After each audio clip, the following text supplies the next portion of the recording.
obviously there's concerns here with the Phillies. The question is, and the reality is, what we're most concerned about.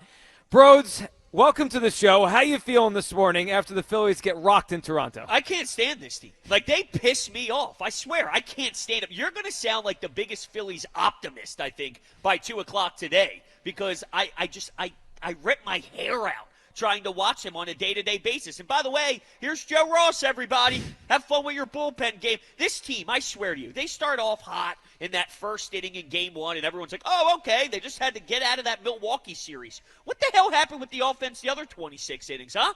So that's how I feel. Yeah, it went in the tank is what it did, which is not surprising. Look, the Phillies have a pattern right now where they beat up on tomato can teams like the Rockies and the Pirates, who they get to luckily face this weekend. But then when they play pretty good teams, like Toronto looks like a pretty good team, Milwaukee a pretty good team, they struggle. There's a lot here. 215-592-9494. All right, let's start with Luzardo, and let's flush out what the heck happened here. Because, bros, man, the first 10, 11 starts, it looked like Dave Dombrowski found a gem, a Cy. I think we went over the odds last week for the Cy Young, and he was like 6th in the National League, and his ERA has gone from like 2 to 4.5 in 2 starts. He's allowed 20 runs, in 2 starts. How worried are you right now with Jesus Luzardo? Oh, I'm hitting the panic button. This is brutal. I mean, it's so bad, and the fact that he's not injured, and the pitch sequence doesn't seem to be a problem. And it doesn't look like that there is something going on with, like anything physically. That's a problem. That he's getting squared up this bad. And this is what I keep coming back to. Last year he pitched 66 innings or so.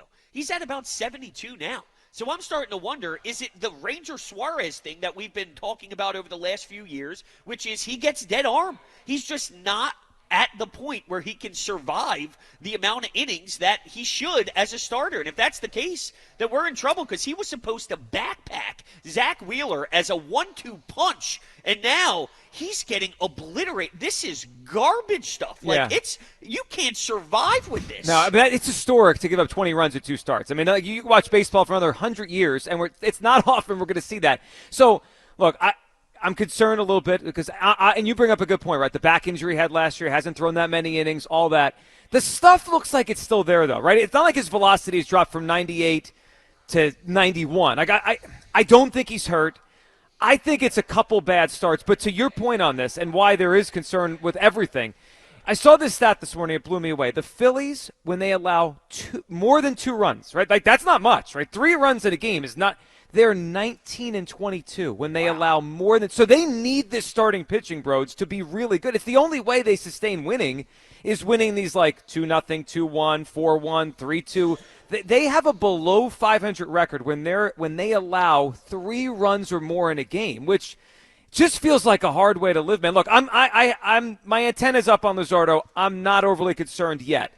But here's where I am concerned.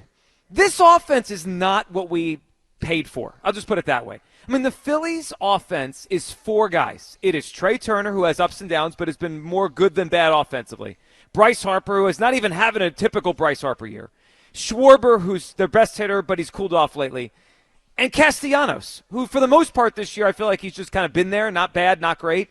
That's it. The other 5 hitters, I got to tell you, I'm ready to DFA Max Kepler. I'm done watching that guy play. The center field situation, how much longer can Dombrowski run out the Rojas-Marsh combination? They just don't hit ever. And then Bohm's been better of late, but it's not great. Stott's not a good hitter. And unfortunately, the catcher is just a defender right now. And, he didn't play yesterday, Real Muto. He might be cooked offensively. We got 5 spots in the order, Broads, every day that I don't think I'm getting anything out of. No, you're not. You're right. Max Kepler stinks. I can't do it anymore. I actually labeled him, I can't believe I'm going to say this, but when he was first getting here, I said he's a guy. And that pissed people off because everyone saw him in spring training. Yeah. I said he's a guy. He's not a guy. He's not even a guy. And when I say guy, I mean he's just there. Yeah. I'm saying he's serviceable. He can be out there. He can help you maybe hit 240, 250. This dude can't sniff 215. He stinks. He stinks. And he can't even run in left field. I don't know what the hell is going on out there. So he's a disaster. I gave him too much credit calling him a serviceable guy. He is horrid. So, yeah, and the fact that this is year 3 of this center field debacle. It's nuts. How does Dave Dombrowski sit back, assess this team, and tell us by looking us in the face that this is acceptable to go win a championship? It's a joke. So I think it could be passable if they were getting the past JT, right? If they were getting JT of 4 years ago, then all right, you could have a down spot somewhere else in the order. If they were getting Stott at the level we expected or hoped, all right, then maybe we could live with a down spot. You can't have 5 dead spots in the order, or 4.5 depending on which Alec Boehm shows up, right? But like half the lineup, however you slice the cake, they don't get enough offense out of. And when Schwarber goes through a little lull, which it feels like he's in right now, they have no power whatsoever. I'll tell you, I know the Luzardo thing is worrisome. I hear you, and the bullpen is not good.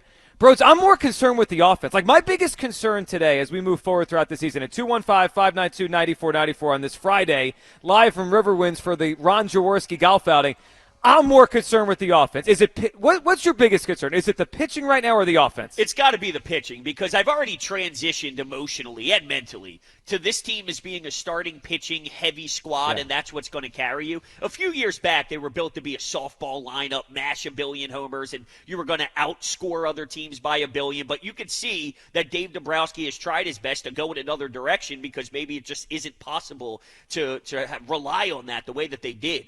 So now they've become this ace staff of no one can touch this rotation. And even with the great rotation, you need a good bullpen, too, to close things out. So now I look at them as a team that's built to have Wheeler sensational, Luzardo sensational, a good Aaron Nola, a Ranger Suarez, even a Sanchez popping in there, and Andrew Painter with a reliable 7th, 8th, 9th inning guy. And right now, I think they have Wheeler and no bullpen. I don't believe in Romano. I don't believe in Strom. I'm not even a big Kirkering guy, but even if he's something, he's a 7th inning guy. That's nowhere even close to contending to win a championship. So I have to look at the pitching as a whole and say that's the way this current mold is supposed to get it done. And now there's huge question marks in your strength in starting pitching, because I don't know what Nola is and I don't know what Luzardo is. It's amazing that we've gone, like, the Luzardo thing has changed so fast. Like, I'm with you. It's fair to say right now we don't know what he is. 2 weeks ago, he looked like a Cy Young guy. All right, 215-592-94.9. Let's hear Topper yesterday. Rob Thompson after the game talking about Jesus Luzardo after he got rocked again. We look at that stuff all the time, so we haven't found anything yet. It seems like, all of his pitches have been getting hit. The fastballs, specifically by right-handed hitters, have really gotten hit. Is there maybe different sequencing or something that can be done differently? Maybe to get guys off of. Yeah, that's all stuff we're looking at. Just trying to figure this thing out. I'm now imagining Topper like a detective. Like he's putting on his glasses and looking for everything. I don't know what's going on. We'll dive more into, is it tipping? Is it like what's going on with Jesus Luzardo? But obviously the Phillies don't know. I mean, that's the takeaway I got from yesterday. They're like, I don't know. But he went from good to bad really quickly here. 215-592-9494. We got a lot to get to today. We're going to have some great guests. Ron Jaworski's going to stop by. I'm sure some Eagles as well. A Tri-Day Friday. We'll tell you about our prize. And later in the show, we're going to puck it up here as I'm going to try to become a hockey guy and throw some things at Broad, some takes that we got here. But we start with the Phillies, and what's the bigger concern? Kyle Quinn live with us here at Riverwinds. Alex Call is back in the studio. Kyle, how you feeling this morning, and what's the biggest concern? Okay, well, that's about right. Let's cut to the chase. This is entirely Hugh Douglas's fault. I agree. What happened with Jesus Luzardo? I agree. He said we should put him in the bullpen, and he instantly fell apart. You know what's going to happen when he gets back on Monday. Oh, he's going to be peacocking. I told you so. He doesn't even look like he can go in the bullpen right Out now. of nowhere 2 weeks ago, Bros, he was like, yeah, I think they should put him in the bullpen. And we were like, what are you talking about? He's great. And then he's a Cy Young candidate. His ERA ballooned like 2 more entire points. Like I agree. Blame Hugh. I like he's that. batting practice right now. So the Luzardo thing, that obviously sucks. But I've sort of come around, Joe, to your side of thinking. I think the offense is the biggest concern ultimately for the team. If you look at the pitching staff, when everyone's pitching well, which they're not right now, we don't know what Aaron Nola is. Luzardo is, very much up in the air right now. But when Wheeler comes back, it's still a very deep starting rotation. Yep. If you include Mick Abel and you include Andrew Painter. When you get to October, the starting pitching staff shortens to 3-4 guys. And then the rest of them, if they play their cards right, they're going to find roles for these guys in the bullpen. And then when the trade deadline comes around, they'll be able to, I think, do some patchwork with some of the, the one-inning guys. If they get 2 guys that end up working out, if they even get 1 guy like Carlos Estevez last year, I think the pitching staff thing can ultimately end up working out. But the offense doesn't seem like an easy fix at all right now. I mean, the best thing they can do is add a big-time bat that they can slot into the middle of the lineup and I mean, help this offense when they're going cold and, you know, maybe pick up the slack when other guys are not hitting well. Like the Schwarber thing right now that he's going through a lull, and Harper a little bit too, it really puts into perspective just how feeble this offense can be at times. I mean, I agree with you. I'm starting to lose all faith in Max Kepler. Oh, yeah. Alec Boehm is what he is. Nick Castellanos is what he is. JT looks like he's cooked as a hitter at the plate. And then, you know, besides that, it's Trey Turner, who's sort of a slap hitter. Hits 300, which is great, but, like, no real, like, juice there. Harper is sort of been up and down this season. And then Kyle Schwarber, that's like 3 guys deep in the lineup. So, I mean, that to me is a huge concern. If they don't address that at the deadline and they don't address it properly, I think this team's screwed. Yeah, well, they're not going to be what we want them to be if they don't.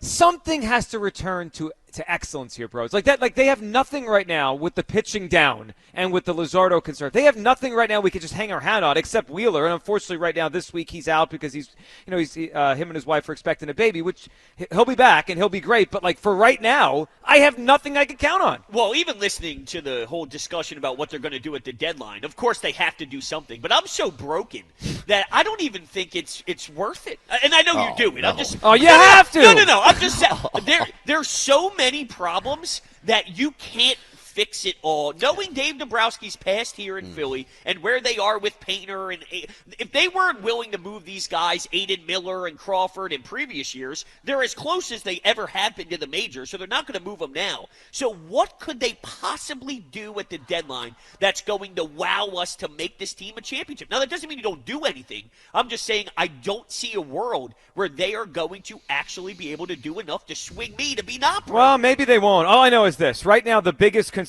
I have is the offense. And it's crazy that I'm saying that because they have Bryce Harper and Kyle Schwarber. Like, they should have enough offensively, but they've swung and missed in left field for years. They missed Rhys Hoskins. The center field thing is a joke. Dombrowski should be embarrassed that he runs that center field. I got one more out. thing for you before we hit What do the you got? phones.